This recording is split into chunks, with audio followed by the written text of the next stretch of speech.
was born and raised in the gym. Okay, the gym is who I am and what I'm all about. You can't be sane and be a bodybuilder. You have to have that side of you that wants to go into the unknown, wants to explore things that everybody doesn't. We want to address feelings and statements that scare you to death. You have to face them head on and go, well, here I go. Either I'm going to die or I'm going to succeed. More! Yeah, come on! Come on! She's going to break. Go, come on! Yeah, come on! Things to do in the gym. The old school mentality in the gym is something that I always think about. There's just a sheer love of going to the gym and not holding back. And then, of course, you turn on that switch to where you turn into a crazy person. Yeah, keep going. Kill me. Come on. Do it.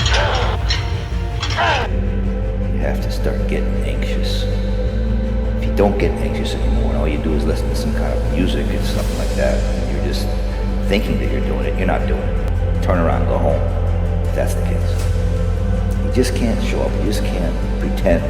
You have to demand from the workout that you're going to get results. You have to have workouts in your brain already before. You have to have the results already in your brain before you can get there. You have to expect success because you rehearsed it in your brain, in your mind. And it's going to take all of you.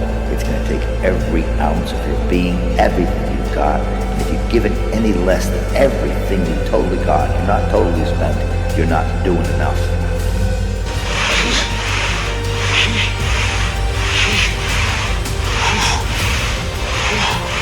I have these feelings and emotional ties to the squat rack. It's just like the altar.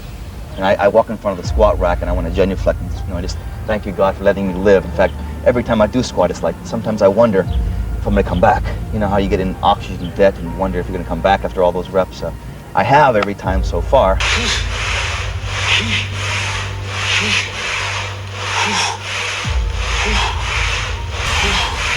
Passion that makes the body grow and change. It's not necessarily the weight in your hand.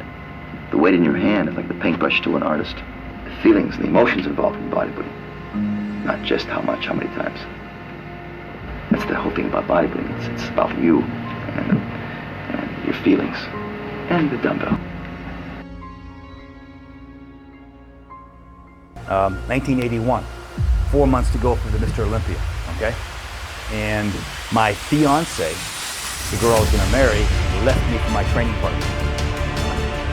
And I was shocked, I was startled. I was so hurt and so baffled that this girl could do this to me. I'm like, oh my God, 4 months to go, I can't train. I'm messed up, I'm hurt. And somehow I gotta get through this. I wanted to go over and just kill the guy. I decided to take all that energy and put it into the gym for the 81 Olympia.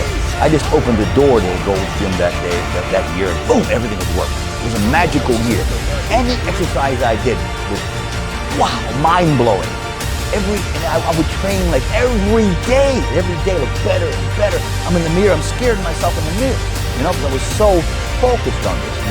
The hurt, the pain, the terrible trauma, life drama and trauma turned out to be the best thing in the world for me. The fact that something really devastating happened in my life gave me the opportunity to have something great happen.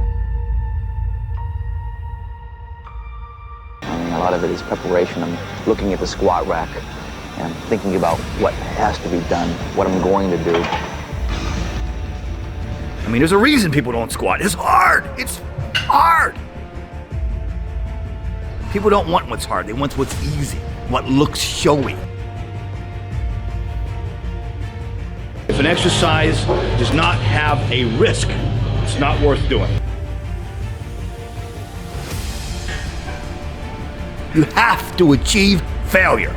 You have to take it that far. Nobody wants to go that far. It's too scary. But you know something? I got news for you. That's where winning is. It always has been. Nothing's changed since the 70s. Nothing.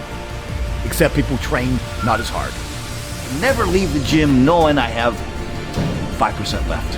And 5% is magic. It's the magic place where very few people go. You fall down and drop the weight on the floor, who cares? But if you make it, I care. I want that. I want you to fail, and I want you to get up and do it again. Kill me! The same thing in life is the same thing here. If you can do this, you can do anything. Anything. Squeeze it. Come on. Up. Squeeze. Harder. Yeah. Right now, you're 5% away. 5% away from being a champion. For hypertrophy, for hyperplasia, this is what it takes. You got to do the reps. The reps are the most difficult thing to do. You can't breathe. You're questioning why you do this in the first place. Everything's telling you to stop. That's when you have 5 more. Okay? When you think it's all over, and you can't breathe, and you're ready to put it back, and you're thinking that why did you even want to do this in the first place, and you have nothing left, you got 5 more. Promise yourself. Promise yourself you'll be the best person. That's what makes you train. That is what makes us grow. Nobody knows the secret. That is it. Tension. That feeling that you have to do it. Last negative. Last negative. This is everything. This is the last lap. This is the last 50 yards. You gotta give. You gotta give. Do not fail. Do not fail. You cannot be a loser. Lose is nothing. You must not lose. You cannot leave the gym a loser. You might rather die than lose. Give, give, give. Come on. More, more, more, more, more. Excellent, excellent. Come on. Fight. Come on. Excellent. You'll be less than. You'll be a loser if you don't. I can't leave the gym. You won. You f***ing won. Nope. What? I got it. Imagine walking out the door a loser. I'd rather die. I would rather die than be that loser guy. Do you want to walk out that door a damn loser, or do you want to walk out the door a winner? Yeah, nice. You know, I'll fight to the death. When you're hurting, when you can't breathe, when you can't get up, you can get up 5 more times. In life, too. Congratulations. You achieved failure. Failure has been achieved, thank God. Now, the only place to go from failure is to win.